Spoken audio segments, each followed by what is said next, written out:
Well,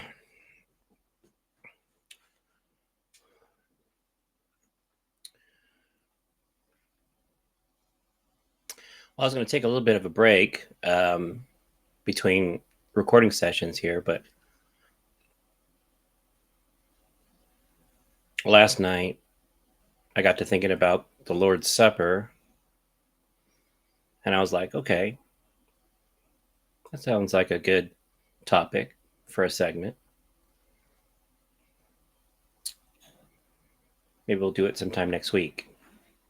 Then I meet with my friend RJ this morning, and we got to talking about it, and I even felt a little bit of a nudging during my conversation with RJ about the Lord's Supper, and now it just won't stop nudging me. So here we are, the Lord's Supper. We certainly have seen renditions like this before, many times, sometimes in the form of a portrait or a picture, or maybe even like a little statue like this one.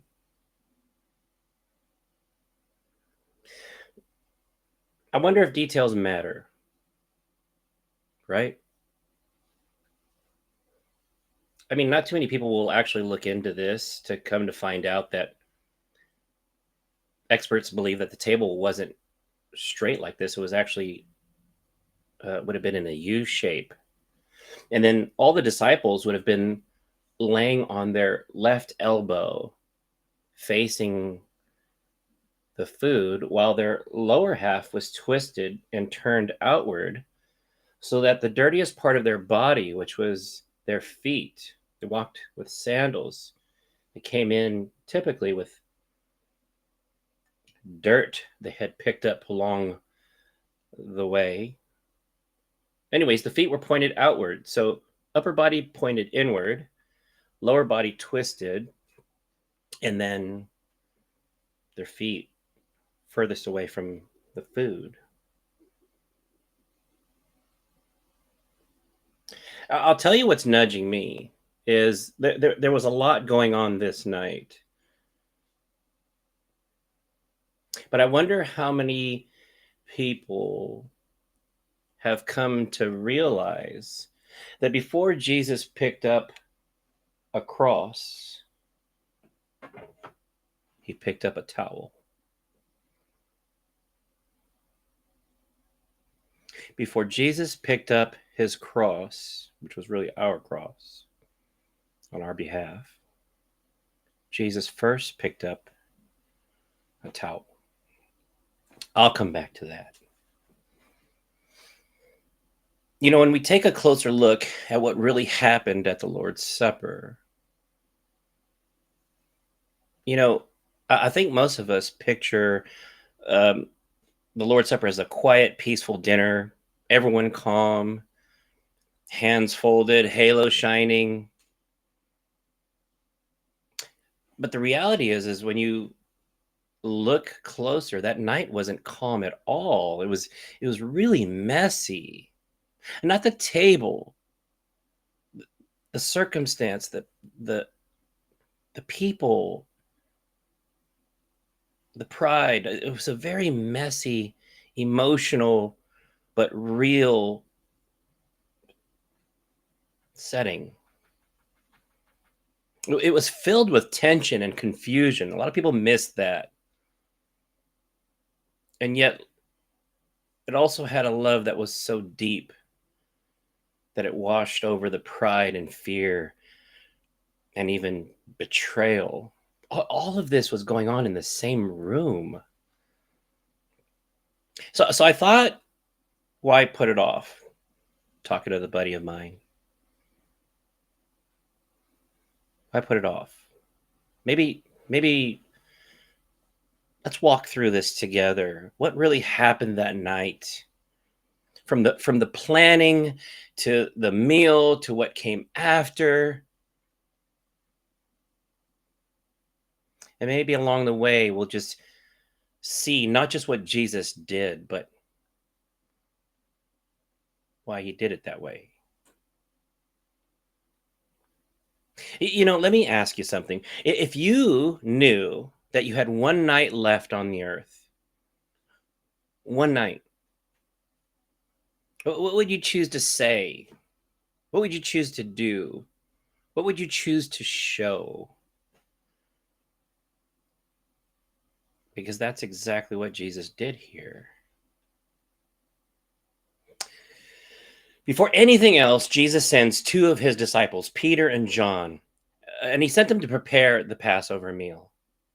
Why those two? That's a story and lesson for another day. But he chose them, Peter and John. And he tells them something so interesting. You'll find a man carrying a jar of water. Follow him. What?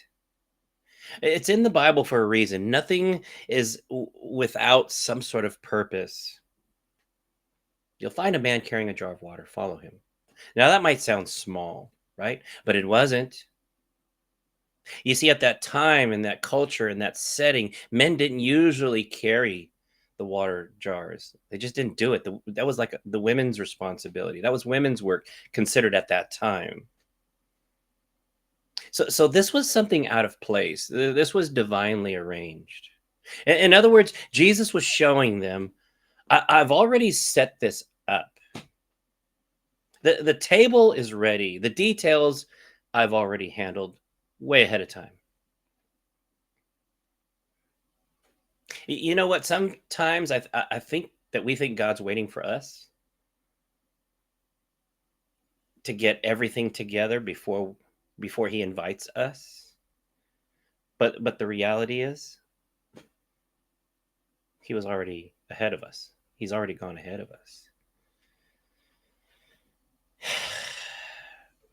Before the bread was even broken, the place was prepared. And maybe God's preparing your place too. You just maybe haven't arrived yet. And if that wasn't enough, like that could already be like a 3-hour session on its own. But if that wasn't enough, now we get to the middle of the dinner. Jesus does something so unthinkable. He stands up, he takes his outer robe off, and he grabs a towel, ties it around his waist, and he begins to wash their feet. Oof. Oh, hold on. This is the King of Kings. This is the Creator.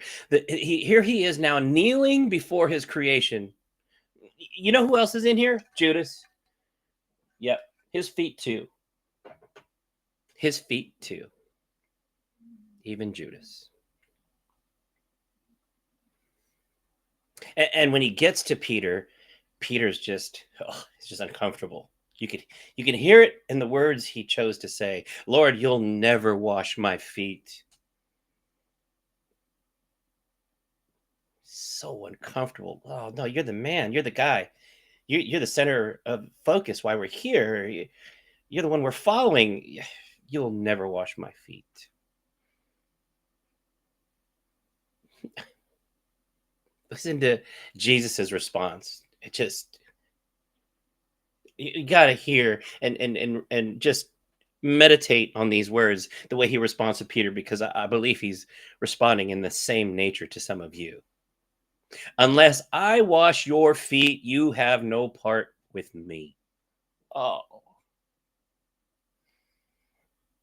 I get it. It's humbleness. It's humility. It's no, not my feet, Jesus. I got no. You're too big. You're too. No, Jesus is saying you don't get it. I have to do this because no other mechanism, no other way, unless I wash you, you have no part in me or with me. You see, this wasn't just about dirt. It was about, for Peter, pride, but also about surrender. Peter loved Jesus, but he was uncomfortable with his grace. How many of you are uncomfortable, don't feel worthy of his grace? Peter was fine with serving Jesus, but he struggled to let Jesus serve him. Oof. Does that sound familiar? I mean, how often do we love God but resist the part where He wants to clean? Get this, the places that we hide. Ooh. Oh. How often do we love God so much and yet we resist where He, Jesus, wants to clean the places we hide? Jesus was showing something so powerful here. He was showing that humility comes before holiness and service comes before status. The towel that came before the table. Because before we can dine with him, we have to let him cleanse what has been clinging on to us. Then came the meal, right? We know this to be the communion. But this wasn't some casual dinner. It was the Passover. Get this, guys. It's supposed to be a celebration of deliverance, a celebration. Now, how many times have you done communion and you were left feeling guilty before you did it? Like, oh gosh, I don't know if I'm worthy to partake in this. And yet, this is supposed to be a celebration of deliverance.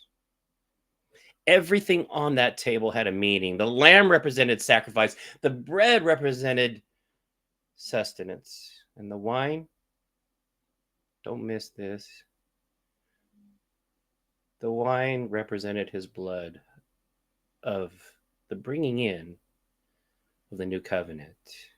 His blood was the new promise, the new covenant, the new will. Your sins and lawless acts I will remember no more. Can't even tell you, even now, today, I meet so many people that don't know their new covenant. When Jesus took that cup, he said, "This is my blood poured out for you." He wasn't just changing tradition, he was fulfilling it. So many people today hang on to that old law, that old way, that old tradition, forgetting that Jesus didn't come to abolish it, he came to fulfill it on our behalf.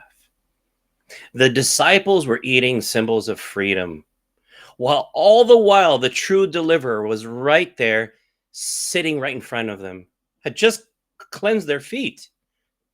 Oh.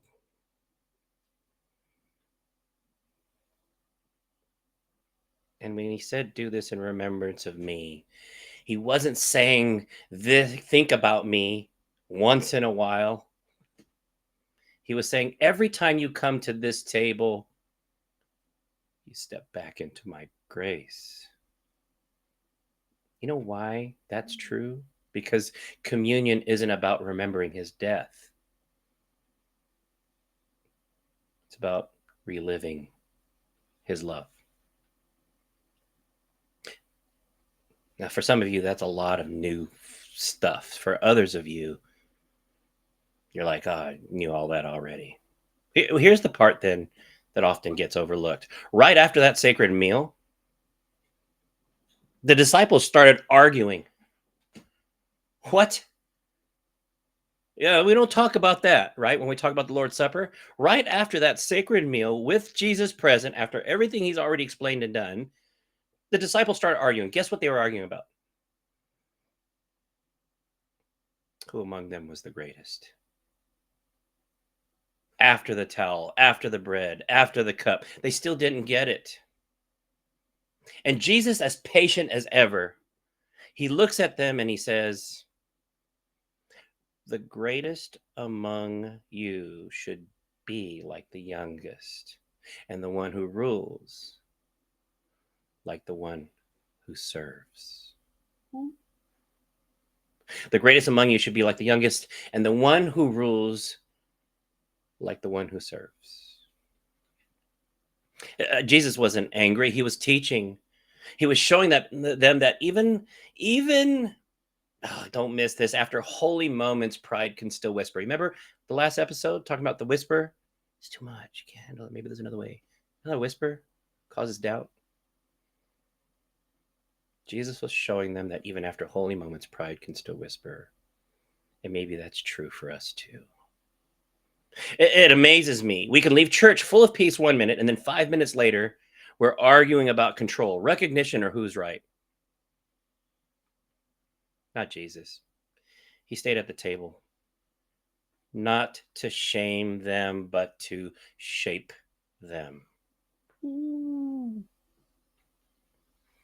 You know why? Because greatness in his kingdom doesn't come for your seat, it comes for your service. Write it down, somebody. Greatness in his kingdom doesn't come from your seat, it comes from your service. The Bible says that they sang a hymn. Some people think it was likely Psalm 118.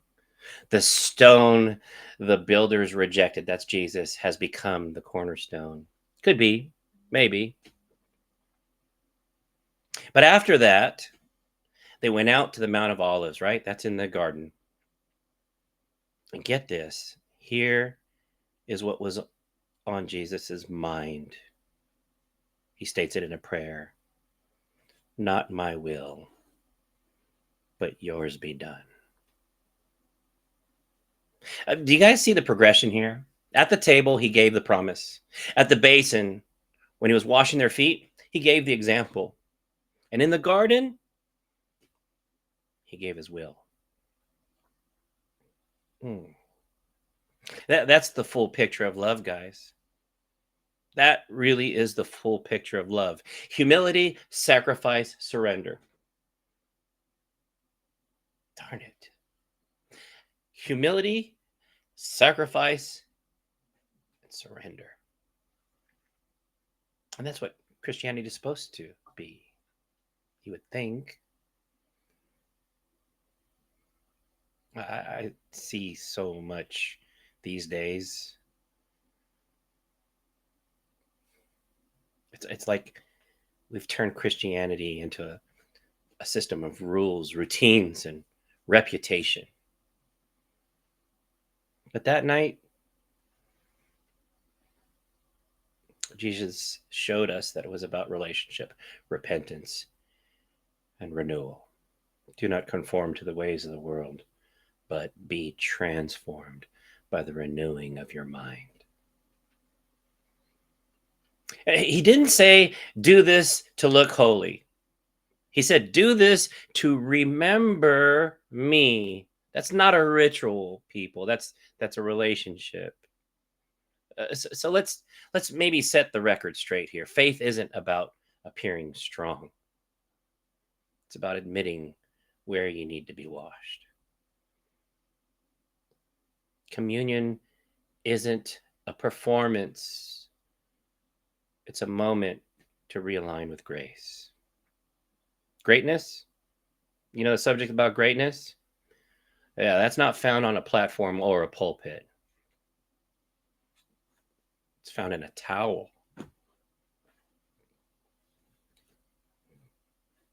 It's found in a towel. The one still waiting for someone to pick it up.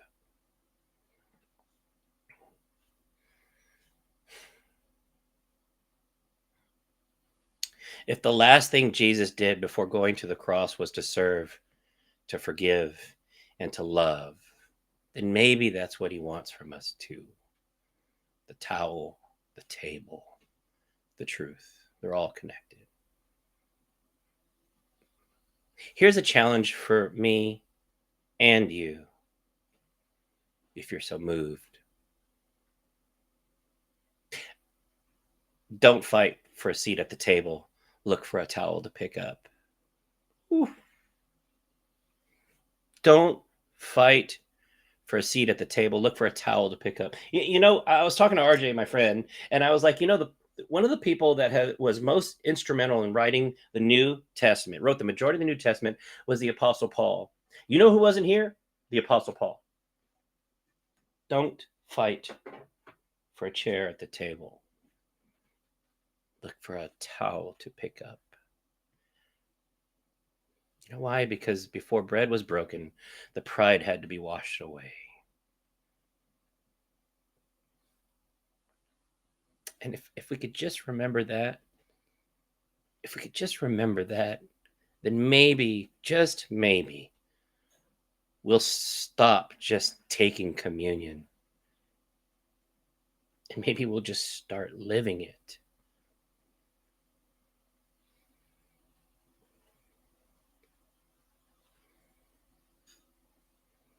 Go pick up a towel.